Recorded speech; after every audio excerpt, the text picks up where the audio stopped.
So we got engaged within 6 months of knowing each other, and then we got married within 9 months of knowing each other. That's right. Find out how we met. Joyful are those who obey his laws and search for him with all their hearts. Amen.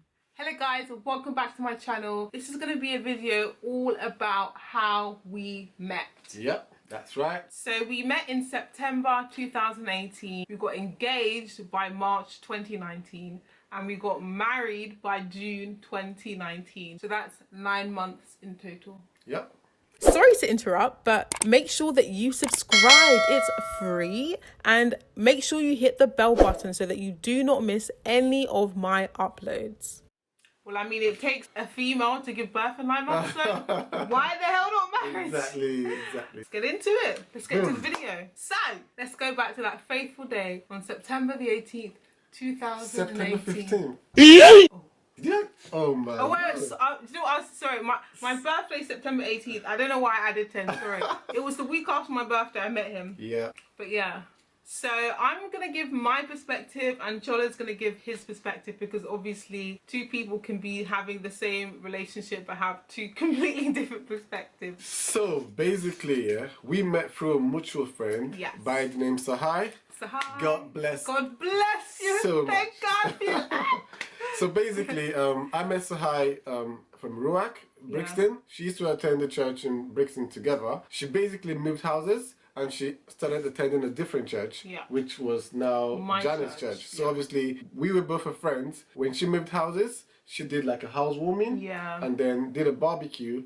Invited friends from my previous church, where that's how obviously I came in, and obviously friends from my current church, and that's where Janet came in. So I mean, on that day I remember I was shooting with my friend Mathilde, and I wasn't even wearing much makeup. My hair was like slicked back in a ponytail. I'll probably insert a picture. I was like, no big deal, go to the barbecue. I was even making some asaro. And did I make jollof rice as well? I don't remember, but you know, rolling up to the barbecue, I think we were on time pretty much, but I was so hungry because I hadn't eaten for the whole day. I was taking pictures for the whole day. I was hungry. Eating so much that day. I was just chilling, minding my own good black business, you know, no big deal. I'm just like, I'm here chilling, whatever. Looking at some handsome guys. No, I think you guys entered. Right.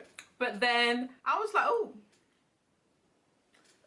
okay. What's that with the big arms? The damn chocolate skin. Just, you know. I was like, okay, I see you. But I ain't gonna chat to you. I'm not even gonna let you know that I've noticed you and I think you're kind of cute. I was like, nah, I'm not about that life. So obviously I was just going about my business, and the food arrived. So obviously I was like the first to go and eat. And I think he then came up to the table and then started speaking to me. But I was just like huh? Like, I think, what did you even say to me? Yeah, so basically, a bit of a background story to it. So our mutual friend, Sahai, already told us about the barbecue, and apparently it was meant to be like a week before. Yeah, but that was my birthday. That was just, so basically, because it was her birthday, she had to like, you know, postpone it to like a week afterwards. And on the day, she was having like some delays.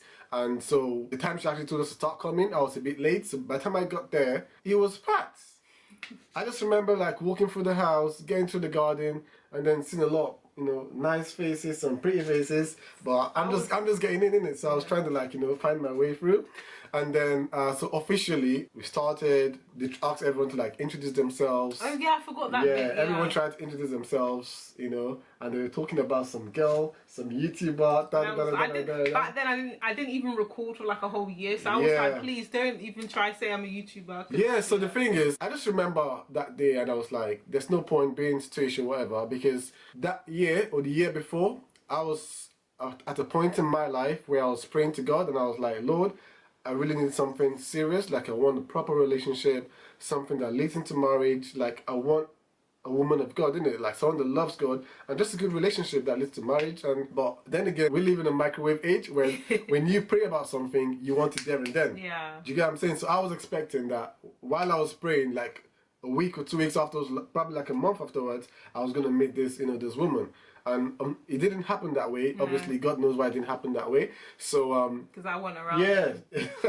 So in September, when my friend invited me for the barbecue, my mind was even up. I wasn't thinking about it again. I was like, Lord, let your will be done. You should even describe how you actually were speaking about me before you even knew. Yeah. So at that time I was like, Lord, let your will be done. So I sent a list of the things that, you know, she had already and the things she wanted us to buy and stuff. And I saw a Sarah. I was like, what's this Jamaican girl talking about Sarah and stuff? So I was like, Sarah. well, how did you know about Sarah? She's like, oh, my friend Janet, da da da. At this time, I didn't even know who Janet was or anything. Like, we've married, and then I went back to the messages, and I was like, whoa, she was actually talking about you even before we met. Before we even knew you who. knew that I could cook, you know. my fruits spoke for myself.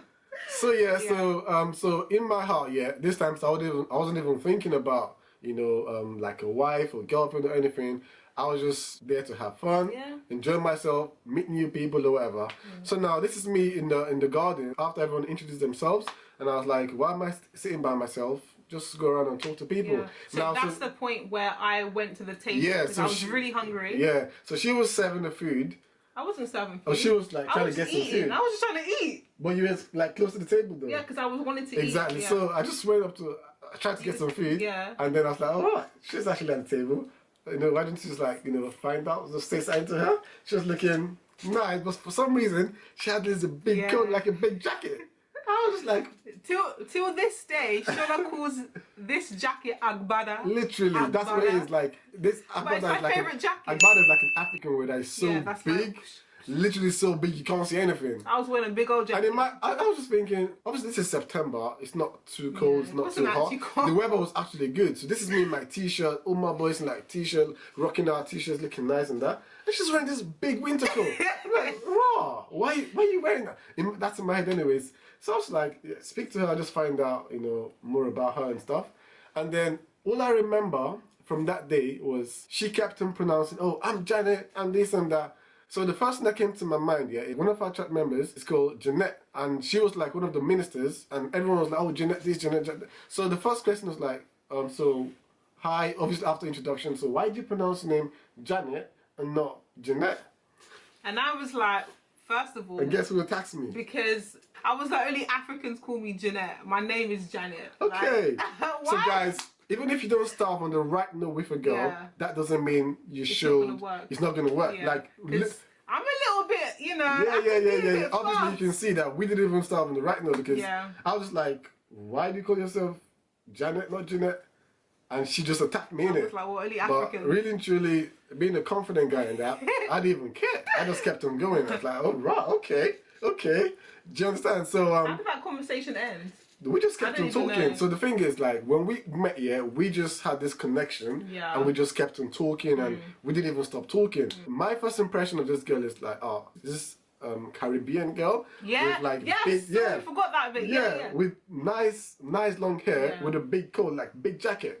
Calling herself Janet. So I was like, oh, okay. So where are you from? Thinking in my head that she's gonna say like Jamaica or whatever, and she goes, I'm from Nigeria. Like, stop lying, man. Stop lying.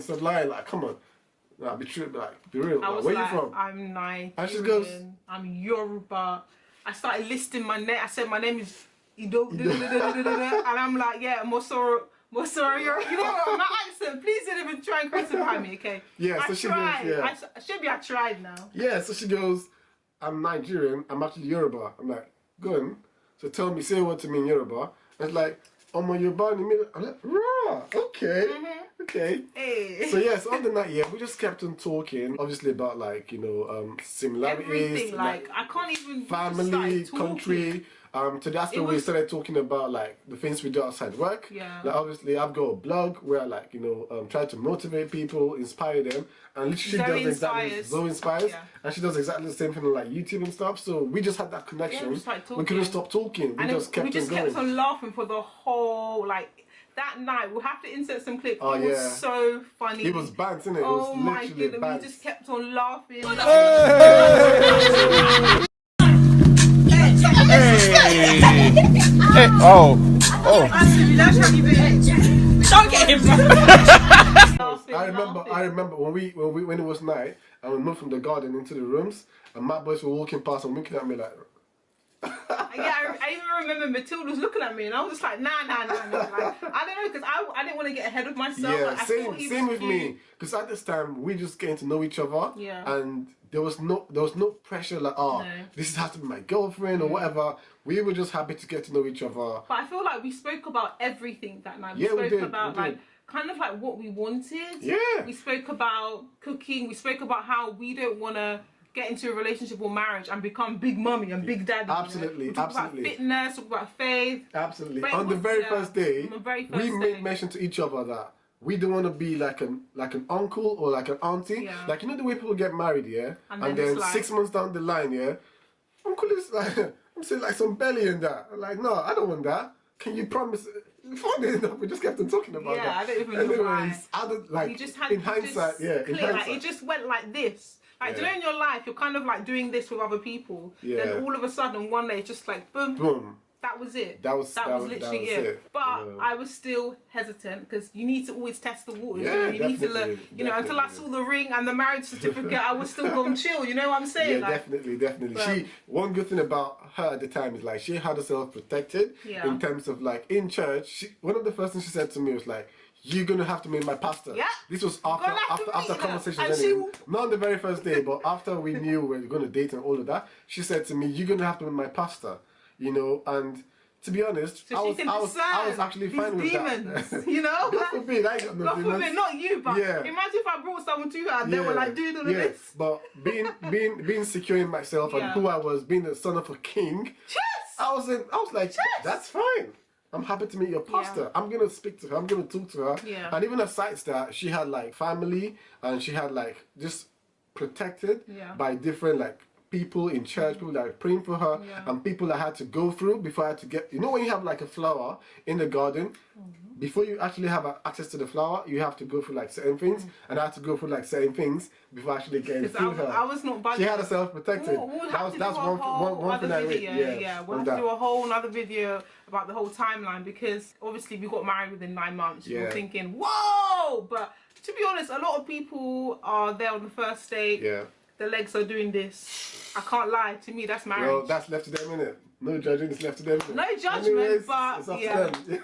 All I'm saying is, don't judge me because I got married in 9 months. Yeah. No shade. That's about obviously the first day, and obviously how we connected, how we got to know that. Our first impressions. You know, our first impressions of each other. What were your also on that night, like, I wasn't looking anything amazing, so it kind of goes to show that you don't need to be, you know, booty out, dressed out for a guy to like take interest in you. We just spoke. Yeah, that's the thing. So I think that was one of the reasons why I knew that, you know, this was like the woman for me, because obviously from a guy's perspective, obviously sometimes we tend to look so much in the physical part that, you know, what the shapes, what the sizes, like, you know, 50, 47, 35, whatever. Bruh. But on the day, she was wearing this big coat, so I didn't even see anything. I saw nothing. After I ate all that food, I was so bloated. Like, I didn't see nothing.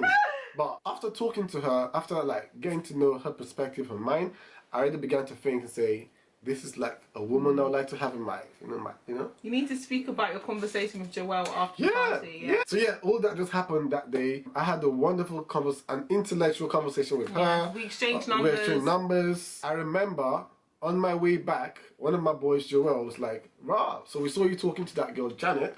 And then, so what do you think?" Because obviously, so many times you go to like, you know, parties, birthday dinners, you go to like games night, whatever, you meet friends, and obviously you start talking, and after like 1 week, 1 month, it doesn't work out. It's like, do you think that's... And I said to him, "Right, brother, listen, I think there's something about this girl, you know, like really and truly, I think this is going to be different."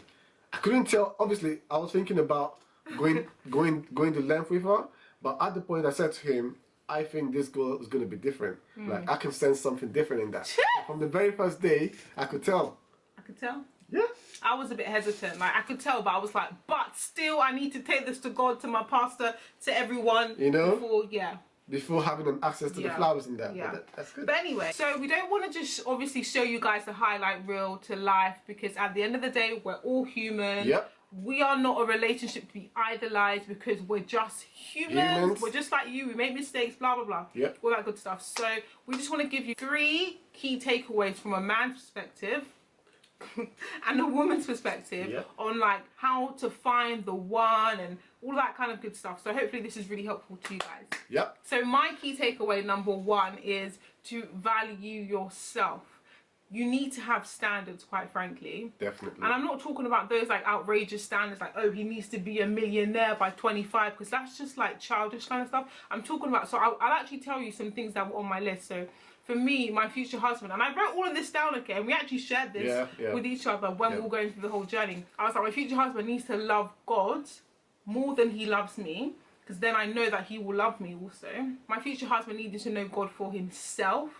I wanted a man also who just was able to be a man and make decisions in his own right and not have to like try and follow the crowd. Like, I really just don't like that kind of personality. So for me, it was like I wanted a man who knew what he wanted, and I wanted a man who actually recognized me, my value, and what I could bring to the table instantly. I didn't want to have to just like kind of persuade the man to believe that, oh, by the way, I'm a really good cook, and oh, by the way, I'm this and I'm that. Like, I wanted him to have that revelation by himself without my influence. That's right. My second point is, have these standards and do not be afraid to outline them. Obviously not in a crazy way, but you know, just naturally, just like here and there, like drop these things that you kind of desire in a man. Like, I mean, we had this, a lot of this in our first conversation, but throughout the time period, I just kind of let him know that these are the things I desire, and I just was not going to settle for anything less, because that will actually allow you to kind of weed out all those little rats and mices that don't need to be in your life. Like,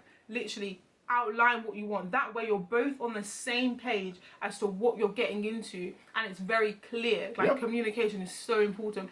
Don't go into something thinking, trying to just like assume what the other person's thinking. You need to have those conversations. Provided they're not a pathological liar, that's a different thing. But if they're honestly in their own selves, you know, you're having those conversations, you're kind of on the same page, you're in agreement with what you want out of life, then there's no issue without saying, you know what, I want a man who loves God, who actually prays every day, who, you know, doesn't want to sleep with me and will want to wait till, do you know what I mean? Just having those standards, there's nothing wrong with that. I know in this generation it's a lot more difficult because people, you know, the world has its own view, but if you know yourself in Christ and that's what you desire, do not be afraid. There will be a man, not my husband, okay, but there will be a man who will value that. Don't settle for less. It is very, very important to literally have this standards, and obviously there's nothing wrong in actually talking to your partner about this.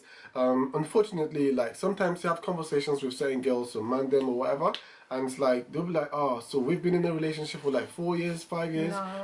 We're not too sure. We don't, you know, you're not, like, literally. So you're going on a journey with someone, you don't know where he's taking you to, and it doesn't sound desperate to actually ask. So you've been in a relationship with a guy, 1 year, 2 years down the line. Ask him, literally, where are we going where are we headed? Because you're driving the ship. Exactly. So have a clear direction on how your relationship is going and where you're going to. Do you understand? And I'm not saying don't pressure them. Yeah, no pressure. Don't be desperate. You just need to have that clear ideas and clear understanding. Where are we going? Exactly. Are we going to get married within 2 years, or are we going to? Do you actually plan to get married to me? Just for the fact that you've been together for like 4 years doesn't mean he's going to get married to you. You can have all of his children. You can buy him a house. Yeah, they still won't marry you. But he will not marry you. So you need to be certain that, you know what, where are we headed together? Do we agree on the same things? You know, and just let God do the rest. My other point is also, sometimes we actually think that God's blessings are too good for us, and I think this is what I struggled with when we first got together, because I just thought, no, it's too good to be true, like, no way. But we also need to realize that we are actually God's children and he wants to bless us. So don't despise God's blessings, because just accept them and believe that you deserve them, because you're his child. Listen, like, he loves you. You are a daughter of a king. You need to value yourself. You need to understand that you deserve the best, because God said you are fearfully and wonderfully made. So you deserve the best, baby. You deserve the best. So when God is giving you those blessings, do not reject it in the thinking that, this is actually too good for me. No. Actually, just trust God. He's sovereign at the end of the day, and he's the one that decides who you get with. Definitely.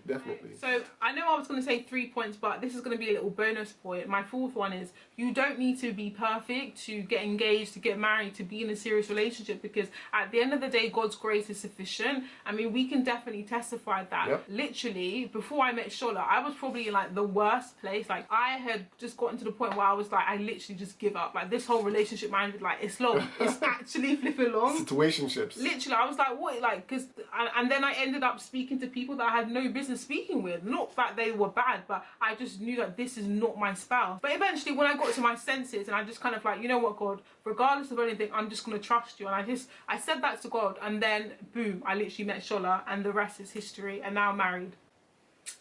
So yeah, that's my key takeaways. So Shola, go ahead. Yep. Right. So this will be my key takeaways. I've got 3 points, and I'm just going to get right into it. Now, the very first takeaway for the guys is focus on being the right person.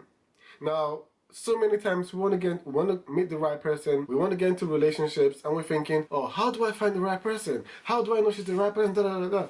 Listen, the very first thing you want to do is make sure you are the right person, because when you're in a relationship that leads into marriage, or when you do get married, you're going to be the spiritual leader. Now, how do you lead someone spiritually if you're not spiritual yourself? Now, you need to ensure that you read the Bible consistently, you pray consistently, and you can literally hear from God. Obviously, because I'm speaking from at that point, I just ensured that, you know, my relationship with God was a lot better. I was reading the Bible more, my devotional, praying a bit more, and just ensuring that I'm looking to lead someone spiritually, and I just had to make sure that myself, I was, you know, spiritually sound as well. So that's the very first thing you want to do. Focus on being the right person, and guess what? When you're the right person, you're going to attract the right person. Trust me. Alright, so secondly, I cannot stress how important this is. Listen, you need to go out more. Listen, you need to, at this point in my life, yeah, I was attending almost everything. All the birthdays, games nights, barbecues, whatever, just tell me, innit? I'm there. Listen, you need to go out more at this time, meet new friends, like new people. You can never tell who's going to connect you to who. Like, even if you meet like new friends, like male friends, they might have like girlfriends, cousins, or whatever. Just meet new people and do not be stitched. Like, I know so many times we go out to like birthdays, whatever, and everyone is just on their lane, like, I'm not talking to you, no, don't do that. Let's go out more, have a free spirit, talk more. You never know. You never know who you're going to meet. You never know. Don't be thirsty though. And thirdly, guys, this is very, very important. You need to know what you want. You need to be certain of what you want, because I just think that so many times here, guys actually meet like girls who are right for them, but it's actually a hard decision, and you keep thinking, oh, can I meet another girl? You know, especially with the physical part, you're thinking, can I meet another one who's lighter? Can I meet another girl who's got a bigger bum? Do you understand? Sometimes with guys, it can be very confusing, because we have these childhood fantasies that, when it's time to get married, I'm going to get married to the most beautiful girl, the biggest bum. That's actually very, very important. But listen, guys, listen, know what you want. When you find the woman that God has placed in your life, or someone you think you can spend the rest of your life with, go with that. Do not be confused. I think you just need to have like certain things you feel like you can't, exactly, your priority that you can't compromise on. For me, the very first thing on my list, and I know this sounds cliche because she has mentioned it before, but my very first on my list was she has to love God, because I want my marriage, I want my relationship to be founded on Christ. Once it's built on Christ, it can't go wrong. So that was my very first thing, and obviously I needed someone who I was physically attracted to. So when I found those two things, someone who loves God and someone who was attracted to, like, I ain't looking for nothing else, bro. This is it. And that was it. Yeah? So those are my 3 takeaways, guys. And please, please, please think about those things properly. And then when you find a person, go for it. Don't waste time. Don't waste time. But yeah, I think that's it. That's a wrap. That's it. That's a wrap, guys. So that's how we met, our first impressions, and some good key takeaways. Yep. So don't forget to subscribe, to like, to comment your key takeaways as well. Things that you literally cannot go without in a man or woman. Yes. Because we would love to know. Exactly. And let us know of any ideas you have. Anything you want us to talk about, just let us know in the comments below. Happy to talk. Don't forget to follow us on Instagram. Yes. And also... That's it. I don't have anything else. Yeah, that's it. But yeah, thank you guys. Bye. Bye.